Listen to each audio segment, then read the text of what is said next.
It all started with a broken pull chain. We needed new laundry room lighting, so I put in some recessed lights. Okay, stop looking at those. Now, I needed a way to control those lights, so I put in a switch.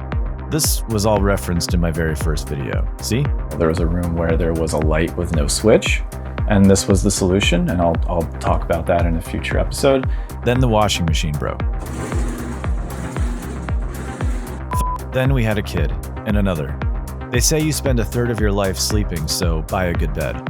Well, with kids, you'll spend another third doing laundry, so throw out the kids. I mean, let's make the laundry room a little more functional and efficient by way of some smart stuff. And we gave it a little bit of a facelift along the way.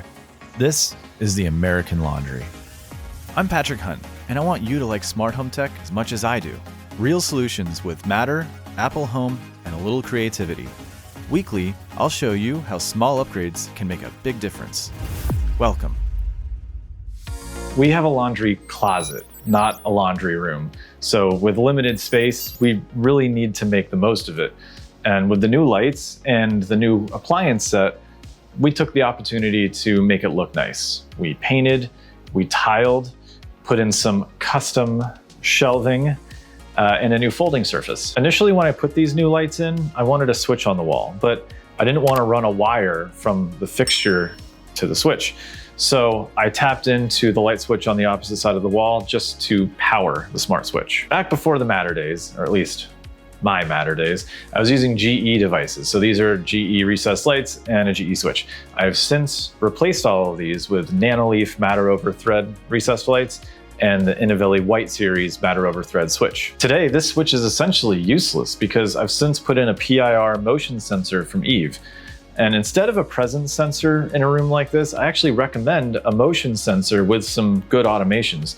Millimeter wave technology might actually see through the door and trigger the lights to turn on even if you're just walking by the closet. I've previously spoken about how to optimize your motion sensor automations in both Homey and Apple Home, and that video is linked below. But basically the automation allows the sensor to keep re-triggering, keeping the lights on, and only turning them off once motion is long out of sight.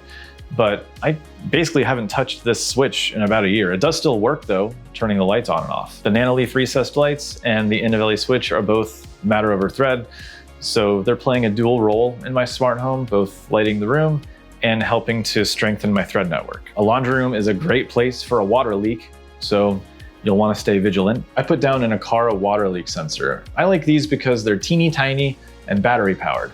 This is a Zigbee sensor that I have connected directly to Homey Pro, no Aqara hub required.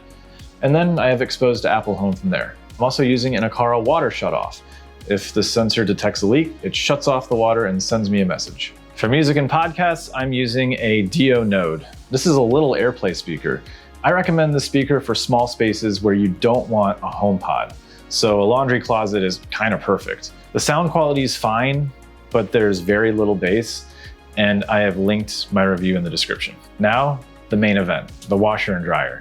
We got this front loading set from LG, which was purposeful so we could put that butcher block counter on top for more folding space. Apple Home has no idea what a washer and dryer are, but that doesn't mean that there aren't options for integrating these devices into our smart home, even Apple Home. I use the LG ThinQ integration in Homey Pro, which does know what a washer and dryer are, and every other device that LG has, evidently. If you don't have Homey Pro and you don't want Homey Pro, you can very, very easily, with very little setup, run Homebridge on a Raspberry Pi or a NAS or an old computer and get the LG ThinQ plug-in there and expose these devices to Apple Home. They'll just show up like faucets because faucets run, just like your washer and dryer run.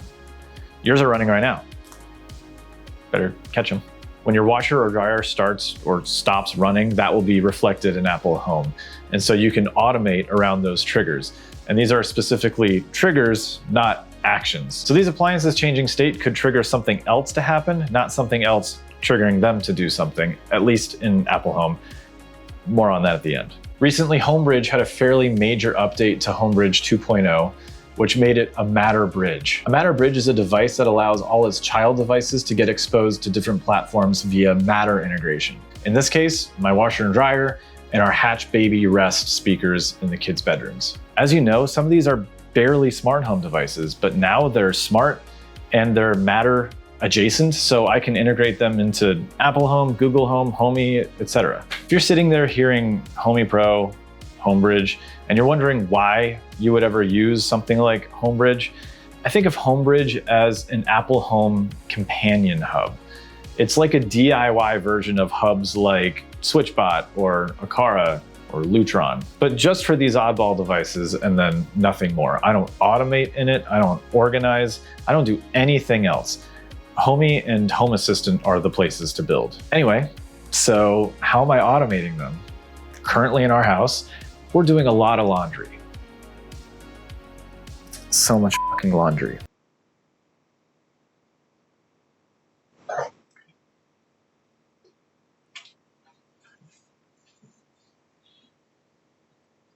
The kids have like 9 outfits a day. Lisa and I have like 9 outfits a day. So there are a lot of loads of laundry passing through these machines. The LG ThinQ app does notify you when they finish, and there's even ways to set up some kind of advanced automations inside the LG ThinQ app, but I like to stick with my 2 main hubs, and that's Homey Pro and Apple Home, of course. So when I'm busy, I get distracted, I don't run right over when one of the machines finishes. I like to have reminders for myself.